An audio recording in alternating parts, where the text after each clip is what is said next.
Welcome to Lessons from the Entrepreneur. My name is Melissa Odor. Today we speak with Dadah Wakwabi, a peanut butter entrepreneur in Ngong Town. She shares with us her hurdles of setting up this type of business.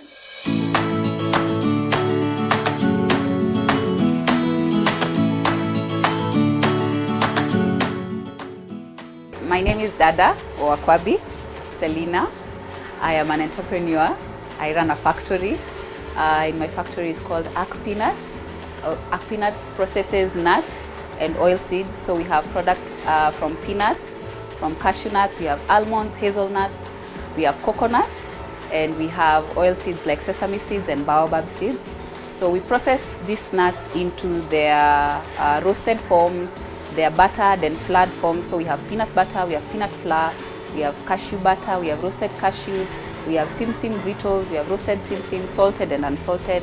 And all our products have healthy options for people who have hypertension or diabetes. So we do healthy options for most of our clients. Our Peanuts has been in operation for the last 5 years, and we have really grown. Our first factory is based in Ngong Town, just in the center of town. That's where we are currently, and we currently employ 4 people.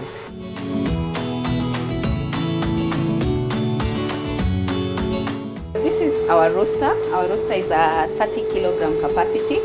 So it is a double drum roaster. So it has this drum over here, and this drum is stainless steel, and this is where the nuts go in. This drum can hold up to 30 kilograms of peanuts. But when you're doing cashew nuts, it holds a bit less because cashew nuts are big nuts. So it has a trap here. You open it and you load the nuts. And after you've loaded the nuts, you drop the cover and you switch it on, and you turn the thermostat to the temperature that you want. Then because we know how long it takes to cook, how many kilos, you time it. We rely on the time, on the smell, on the look and the taste of the nuts so that we know when it is ready.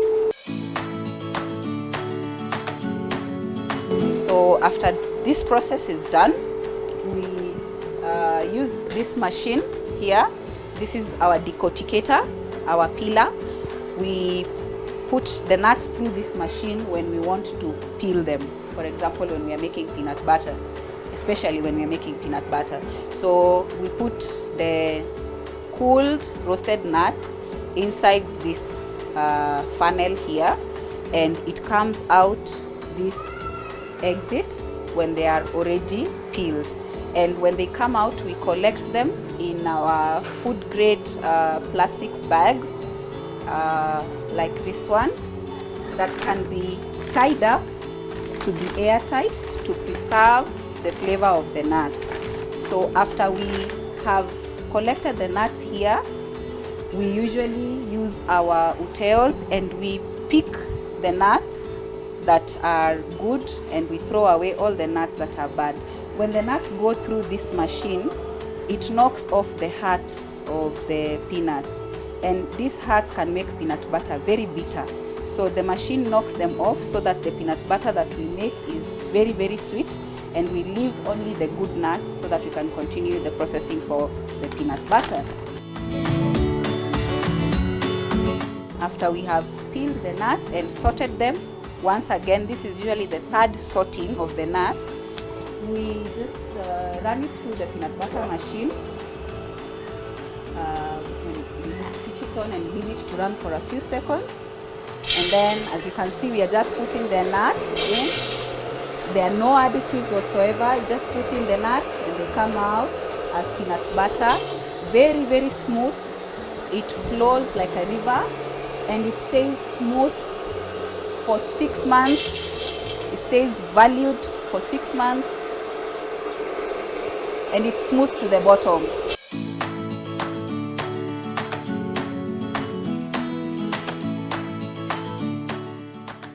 So once we are done with loading the peanuts in the machine, we leave it to run for a few seconds so that all the peanut butter that is in this space can flow out. And then after it has cleared, after we are sure that it has cleared all the peanut butter, we switch it off, and then we continue with the processing. We take our packaging, depending on what the customers have ordered or what is required for that day. Like this one is a glass jar. This is a 1 kg glass jar. This one we sell at 600 shillings. We have half a kg that we sell at 300 shillings, and we have 800 grams that goes for 500, and 400 grams that goes for 250 shillings. So this one, if for example we are packing these ones, we will pack them like this, and we'll put the appropriate label with the appropriate weight and date stamp and expiry date stamp there, and all our packaging is branded Duck Peanuts. And then our peanut butter tops are black, our cashew butter tops are golden. So after we are done with the packing of this peanut butter and labeling it, we then seal it with this security seal using our sealing machine here. And once we have sealed it, we just burn the seal onto the cap. And once we have sealed it, the customer can be sure that there is no one else who has touched this peanut butter after I touched it. I was the last person to touch it, and of course it is very hygienically prepared, very hygienically packed. So by the time the customer is getting this, it is absolutely hygienic and fit for use. So then we distribute them using our salespeople, using Sandy, or the customers come to the shop and they buy them from here. Food business entrepreneurs say the top 3 things that one must consider before venturing into commercial food business are: 1. Researching the market to understand the demands for the product. 2. A ready and available source for ingredients and equipment for the food business.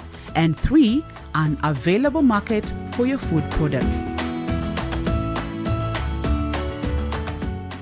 We started in my kitchen. We started with 2 kilos of peanuts. When we began, we were only doing peanuts, roasted peanuts. I didn't have any other products. So we used to do peanuts and we would sell them over the weekends in church. So with time, the demand grew and we increased our production, and we started to look for new markets so that we can be able to sell even more. So that's when we ventured into our professionals markets. We started selling in offices.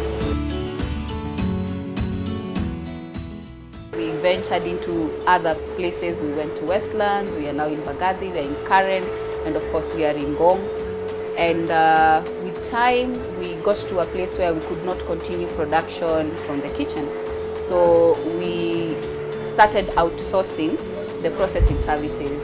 There was a lady operating an outfit like this near where I lived then, and we would go and process our nuts and then go and package from the home and sell them. When we started this production unit, we had only 2 machines. We had the roaster and the peanut butter miller. So we used to do the production. There's a step in the middle that we used to skip because we didn't have the machine for it. So we used to do it by hand. But with time, we grew. We introduced the cashew nuts, we introduced Sim, and it enabled us to get even more machines so that the whole process of production from start to finish became automated.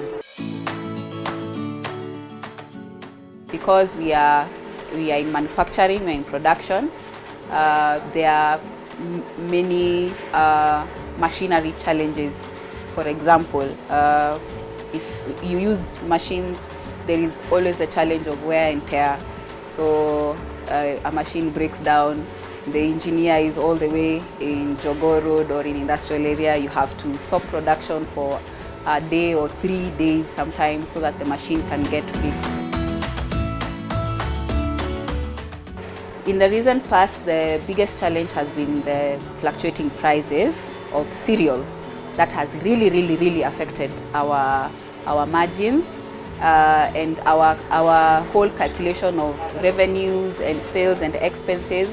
It has really been affected because we cannot anticipate what the price of peanuts is going to be tomorrow, and we cannot expect it to be what it was last week, for example. The triple responsibility to God, to the government, and to your workers are the mantras that Dadah says has kept her business afloat for the past 5 years. So many businesses of this sort that have actually shut down because of those challenges, and because we have a desire to stay afloat. We have a drive that is beyond our own energies to stay afloat. We have had to make a lot of changes. First of all, we changed the packaging. We used to use plastic tubs like this one, but we changed the packaging to pouches. So now we pack them like this. This packaging is, first of all, more attractive. It gets us more sales, and then it is less cumbersome to handle. It keeps the food fresh for longer because it's airtight. So this changing of the packaging has allowed us to have an edge over other nut producers.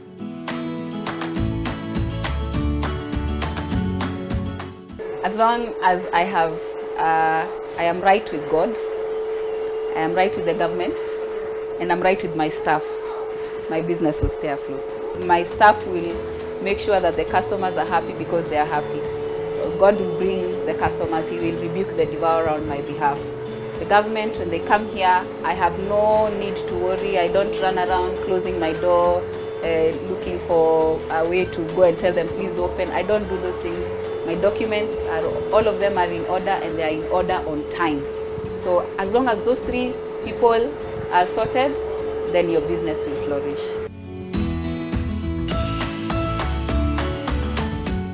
They say you can never go wrong with the food business.